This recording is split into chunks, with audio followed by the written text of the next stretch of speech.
శివ పార్వతులేమో ఈ దంపతులనిపించాలి, ప్రతి సంసారంలోనూ మా కథలే వినిపించాలి.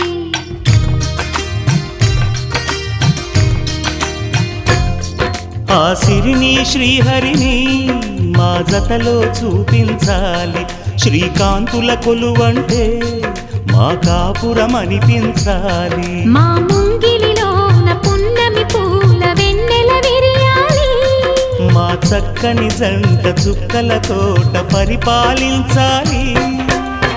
కలలో ఇలలో ఏ కన్యకి ఇలాంటి పతి రాడనిపించే వరుణ్ణే వరముగ ఇవ్వండి, కని విని ఎరుగని వేడుకతో వివాహం జరిపించాలి.